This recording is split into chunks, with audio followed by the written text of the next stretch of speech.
Self fine too. We better now? Yeah, we're recording now. Oh, okay. Are we restarting the recording now? We have to. We have to? Are you sure we have to? Hi, welcome to the Split Screen Gaming Podcast. This is the Nintendo E3 2017 recap episode. I'm Holden DePardo. Oh, and I'm Chad Michael Innes. Chad Michael Innes. That's my name. I was excited about this E3. I thought it lived up to what I was wanting it to be in most regards. There were some things that they talked about that I thought they would talk about, but I wanted to see more of them, but we'll get into that. I'm more curious what you thought. I know what I thought. I think Nintendo might have had the most surprises at their conference. I would agree, yeah. I think they did the most things right. Mm-hmm. They had new stuff. They focused only on Switch, thank God. Yes. That was one of my predictions, was that they would spend too much time on 3DS. Yep. They didn't spend any time on Amiibo. And there were only two things that Nintendo fucked up. And by fucked up, I mean they're just the pitfalls that we talked about with Microsoft. I have a car on stage. That was the biggest pitfall of the entire conference. Nintendo made two pitfalls. One was Reggie Fils-Aimé coming out.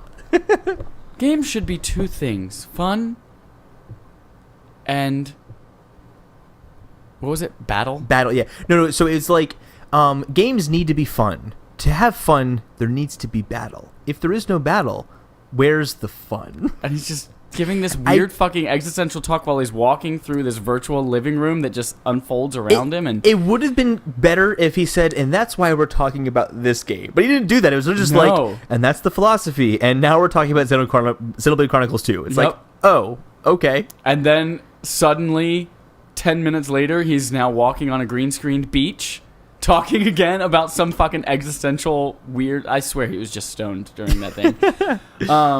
That was weird. That was Number weird. 2, I don't even remember what they fucked up the second one. I thought that the other not great part was the Fire Emblem Warriors. Oh, God. Yeah, another fucking Fire Emblem. It's not even that. It was just the voice acting was just... Everything about it just felt really lame to me. Yeah. Oh, I know what it was. What was it? The awkward moment where they go to the guy who's working on Pokemon. And they're just like, this is the guy working on Pokemon. And he says, through his translation, hello, I work on Pokemon. There's a game coming to Switch. It's a core game in the franchise. And it might be later than a year from now. The only reason that they had that was people complained about Ultra Moon and Ultra Sun not coming to the Switch. Yeah. Am I glad that announcement was there? Yes. I was glad it was there too. There's a core Pokemon game that coming will to be Switch. The big game next fall. Did it need to be revealed like that? Hi, I'm a guy, and I'm going to pretend to draw on this piece of paper in front of me right now, and then tell you, it's coming. Goodbye. No, that was weird as fuck. It's kind of all they needed to say, but they could have just done what they did with Metroid, which was had this literally little just a title screen. A title screen, yeah. So a big surprise number 2, Metroid Prime 4. Didn't see anything of it. Didn't get it. No. It just said Metroid Prime 4. All I need to know is it's coming. Yep. I was laying in bed watching that. I woke up. I'm like, all right, it's time for the Nintendo. And that comes up. I jumped up and I literally shrieked in my room a little bit. I'm like, yes. There was a video of Tim Geddes getting excited about it. Kind of funny. They literally had just a minute splice they've cut out and posted that to YouTube only. That's awesome. It was almost exactly what my response was too. That's awesome. I'm so pumped about that. They needed to do that. Let's run through some of these announcements. Yeah. Rocket League coming to Switch. That's a big win. That's awesome. That's a big win for them. And we'll support crossplay with Xbox and PC. There's going to be special cars that are designed for Rocket League. Yep. And they have a Mario hat and a Luigi hat for your car. I really hope they do like a Mario Kart looking car. Oh, they didn't announce anything at the time. They said no, but I think that's what they're going to do. I hope they do that at least. That'd be awesome. It'd be so cool. Xenoblade Chronicles 2. I mean, if you're into that game, it looked like I'll get that. I've heard enough good things about it that I'm going to try that game out, I think. Kirby Switch. This was the first surprise. Yeah, because they already announced there are 2 3DS Kirby games coming that they haven't really shown us anything from, but they showed us Kirby Switch, and it looks like a classic Kirby game that might actually be kind of good. And it also, they usually release Kirby games at the end of the life cycle. That's true. So that's the most biggest surprise. Like the first Switch is year, dying. Yeah, the Switch is dead. 2018, Switch is dead. And they announced the Pokemon RPG, Metroid Prime 4. The new Yoshi game was right after that. You know what? What? That game, like, visually Yoshi? This was kind of like the first time I saw Little Big Planet. I'm like, holy shit, that stuff actually looks like it's made out of yarn, or looks like it. Like, that game, I know there's been like Yoshi's Woolly World, but this game, the new Yoshi game, just called Yoshi. I think for right now, it's just called Yoshi. Visually looks super stunning. We talked about this with Kingdom Battle, Mario and Rabbids. Like, these Switch games look fucking legit as shit. They do. It's definitely not PS4 level at all, but no, but like they all look like it was the draw distance and kind of how things kind of got like almost like kind of hazy in the distance. Almost depth of field effect. Really loved that. Yeah, depth of field effect. I love that depth of field effect. That was so good. It's like instant 7+ portrait mode through the whole thing. The Yoshi had this interesting game mechanic where you have two sides to each level. Yeah. There's like the front side and then the back side. Like, imagine if you could see the opposite side you see in a Super Mario's game. Like, you can just kind of flip the side and kind of see the opposite side of what you're seeing. So Mario is now going to the left instead of going to the right or something like that. You did a terrible job of explaining I did a terrible job explaining that. It's weird. So, like, the whole level, I guess, flips. But the way they were talking about it is that you play the level in one direction and then you play it again afterwards in the opposite direction. Like, you don't flip back and forth in the middle of the game. It did look like it had at least co-op, or maybe you control both Yoshis at the same time if it's single player, but it looked like there was some co-op. Was there co-op? I didn't see any co-op. Well, they had two Yoshis around. They were kind of doing different things at different times. There was the red Yoshi and the green Yoshi. Also, you didn't, as Yoshi, collect or get eggs by eating enemies all the time. You also had these like egg blocks, and you jump on them and you get eggs that way. That was interesting. That was weird. And it looked like the way you flipped the world was both Yoshis doing a ground pound at the same time. Oh, really? I think I caught that they both did a ground pound.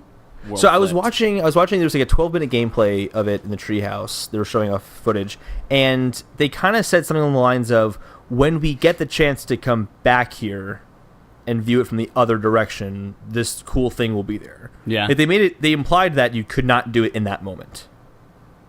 I think I saw them switch it in the moment. Oh, We'll Yoshi Switch. Oh, the claw. So yeah, I'm interested in that. I don't know if I'll buy it. It depends on if it's like a shitty kitty game like the rest of the Yoshis have been. It looks like in the gameplay I saw, it looks like a kitty game. They literally said in the gameplay footage, you actually get rewarded for taking your time. Yeah. And like, I mean, what happened to like the first Yoshi's World with Baby Mario on your back and shit like that? That was a legit fun game. Super Nintendo. But I think maybe this is how they balance having casual versus hardcore. Like, Mario's going to be like your more hardcore platformer, even though it's still accessible. Yeah. And Yoshi is like the completely like Yoshi's for babies. Yoshi's for babies. Oh man, little babykins. I just remembered that stupid Rabbid dressed up as Yoshi, and the way that he got his weapon is he literally just like threw it up on the thing in front of him. I'm so excited for that game. I can't believe how excited I am for that game. That was probably, honestly, this is so stupid to say because it was not a surprise, but it was like the biggest surprise of E3 for me. Yeah, that anyone would care about that game. Yeah. As we mentioned, another fucking like.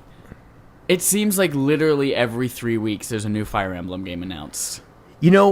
What's really funny about that is that Fire Emblem Awakenings. Was it Awakenings? Yeah, Awakenings. I don't know. On the 3DS. There were 700 of them. Was supposed to be the last game in the franchise. Like, Nintendo's like, look, you get one more shot. Like, this is it. It's over after this. Is Awakenings the one that came out with 3 different games at the same time? No, that was the one afterwards because Awakenings was so damn successful and so critically acclaimed that they brought Fire Emblem back with like 3 different iterations. Now they're making a Fire Emblem Warriors. Fire Emblem's coming to Switch next year. It's like back again. I will say, Fire Emblem Awakenings is really, really good. But does anyone have time to play all of these Fire Emblem games before the next 4 of them come out? I'm not deep into like the lore of Fire Emblem, but I don't get the impression that you have to. Didn't they announce like literally a month ago, like 2 new Fire Emblem games? So they've already announced Fire Emblem Warriors. That was at their Switch event. Yeah, that was their Switch event in January. They had Fire Emblem Warriors. Later on, they said they're gonna have a Fire Emblem game on 3DS coming out, which has already come out at this point. And then they said there's also a Fire Emblem Switch game coming next year. Jesus Christ! So they announced all 3 of those in a direct, like a week after the January. Marth. Is Marth even in the new Marth? games? I don't know. I think he's in the Warriors one. We definitely saw him. Yeah, he's in the Warriors one. But that's like saying that Hyrule Warriors for Zelda is canon. It's not. Yeah. Well, what's your take on the DLC announcement that we saw for Breath of the Wild? I was just on that page. I want to talk about the second DLC pack for a second first. What is there to talk about? Exactly. Yeah. I really thought this was the time they should have showed off and said, this is what it is. We have this new dungeon. It's really cool. All we know is that it is about the four champions. Yeah. What I think, and this is, I think, be really cool, is it is going to be, it's going to take place in the past. 100 years ago. 100 years ago. So we'll see like this, what Hyrule used to be, Hyrule Town, like all that kind of stuff. But it's still the same world you're exploring. I think that's really cool because it gives you an incentive to explore the same world you were already in and see what's changed. Like, it also makes like it really easy for them. It makes it very easy for them, absolutely. But that looked interesting.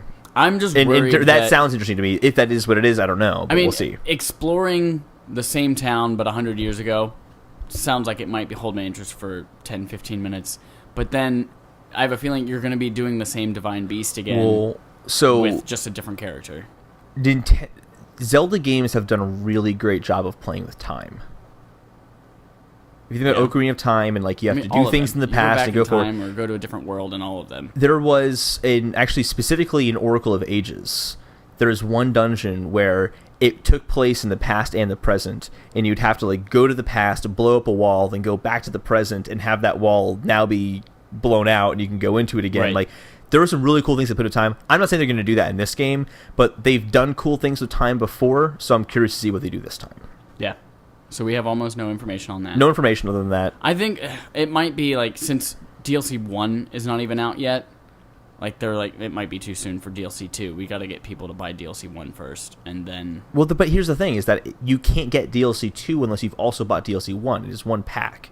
Yeah, but you still want people to be excited about it.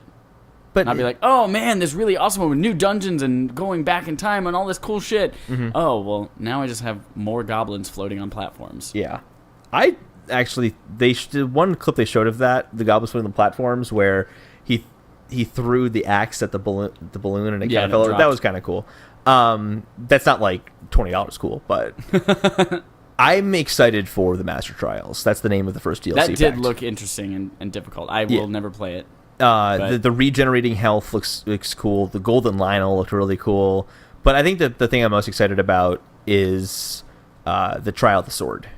Yeah. Which, it's like Treacherous Tower, Cave of Ordeals has happened before. They've always had these like 50 room, you just kind of go through them and fight enemies. But these definitely look like the most intricately designed rooms of any of the those kind of like, what do you even call them? Just like challenge dungeons, I guess. It looks it looks like the most involved out of any of them. Like there were whole structures built inside of these rooms. Some of them were it was snowy, and you start with only just being naked and what's on your like you having the hearts. Yeah, it's like just like Tarzan. Pick up a twig. But that means that if you get to the ice spot, you might not have found something that can help you in that ice spot before that room. So you kind of have to know like what rooms are coming up ahead and what you're going to need for it and what to look for in the rooms prior. So I think that sounds like it's going to be a lot of fun. They didn't show a lot of it, and I think it's because they want it to be a surprise when you get in there. Sure. I'm excited for that. Cool. Super Mario Odyssey got a release date. We saw a mechanic that I'm sure is going to be hella fun to play, but it looks kind of weird to me, where you throw your hat at something and then suddenly you take over that thing. Did you watch any gameplay of it? I didn't watch any gameplay. No, there's actually a lot of gameplay. I kind of don't want to see it. That hat trick looks awesome. Does it? Yeah, it really does. So basically, there's one point where this guy comes. Actually, you saw this in the first trailer. It's in the trailer where the enemy is close to you and he gets really tall all of a sudden, like his legs extend up. Yeah. And his head is actually a flower pot, which counts as a hat. So you have to like throw your head at him to knock the flower pot off, and then it's like this little like shrub thing like running around. You throw your head at that, and you start controlling it, and when you lift up, you realize there were platforms you couldn't get to unless you were that character. So you kind of have to like raise up and then jump over to that platform, and so like it's kind of like you have to be you have to experiment a lot with the different powers that are around you. Yeah. But it's a great deviation from using power-ups like a mushroom or a fire power, like or the flying hat. Well, it's kind of like, can I take over that? And there's like, I bet I can. Like there was one where there was a tree and the guy just throws the hat at the tree, and the next thing there's a Mario hat on top of the tree, and he's just like bouncing around. And I'm like, this is like everything but in Mario form. Do you see that tree? You can go to that tree. You can be and put that your tree. hat on it. So I think that it looks so good. Yeah, October 27th. We got a release date for it as which well. is a lot earlier than we thought. Yep. I thought that would be like a November, like late November game. But, yeah. So super pumped about that. There was Super one game that they did not announce that they're in the E3 spotlight, but I think is a really big deal. Metroid 2. Metroid remake. Well, it's Metroid Returns, Samus Returns, but yeah, basically it's a Metroid 2 remake For 3DS. for 3DS. Yeah, and they didn't focus on it in the spotlight because Spotlight was literally only Switch. Only Switch, yeah. But this So is a that was 3DS game super coming smart. September 15th, so it's not that far away. Yeah. And Yeah. I want to play a new Metroid game in 2D before I play Well, Prime. Old so, Metroid game in 2D. Yeah. Well, to me, it's a new game. Because I haven't played Metroid 2. Still an old game. I haven't played Metroid 2. I'm just kidding. It's exciting. It's exciting. Are So you yeah, going to that get it? was I mean, I don't think I'm ever going to pick up my 3DS again. Really? Yeah. I just I- have too much other shit to do that I can't go back and play. If Yeah. it ever comes to Switch, I might, but I just beat Breath of the Wild tonight, and I'm literally not going to pick it up again for 2 months until Mario Rabbids comes out. So good. Looks so good. Yeah, that was Nintendo.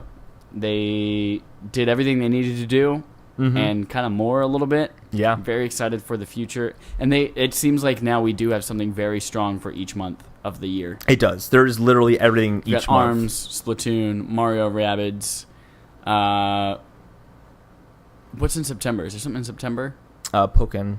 Pokken tournament in September. But apparently also Fire Emblem Warriors is coming out that month Yep. too. Then we have... I'm just sure said it. Skyrim is going to be in one of those Skyrim months. has to come out this year. Yeah, it has to come out this year. They said it's coming out Bethesda this said year. everything in 2017. That'll come out We in, have Mario Odyssey October, in November. October. Yeah. Then There's I'm really sure no Skyrim November will be game. November, maybe. And Xenoblade Chronicles 2 also doesn't have a release date, but they said holiday 2017 Yeah. still. So That's pretty awesome. That's coming this Something year, too. solid every single month to play on yeah, your Switch. and not just that, but like a good solid game for the most part Yeah. each month. I think they nailed it.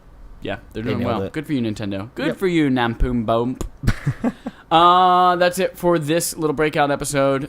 We are gonna have a Go back and listen to all of our other shit from the E3. Yeah, we're gonna have kind of a full on discussion of just E3 as a whole on Sunday in our regular episode. So look forward to that. Yep, just kind of a debrief. Take a look at our favorite announcements. Who won? Yep. Yeah. It's gonna be exciting, Chad. And we still We're, technically have a few days of E3 left, so we still could hear about some stuff. You're a talk few about days of Sunday. E3 yourself. I am a human being. You look damn it. exactly like a Thursday, Friday to me. I do look like Does Thursday, it go Friday. through Friday? I like to consider myself a Saturday, but I'm modest. I know I'm really just a Friday. You are the definition of Rebecca Black's Friday. That is the most. was you've- Thursday, tomorrow is Saturday, Friday. You've said insulting things to me before, but that was the most insulting thing you've ever told me. Getting it down on Friday. All right. Good night, everyone. We love you, unless you hate equal rights for all people. Yeah, that's a pretty good litmus test. Bye. Bye.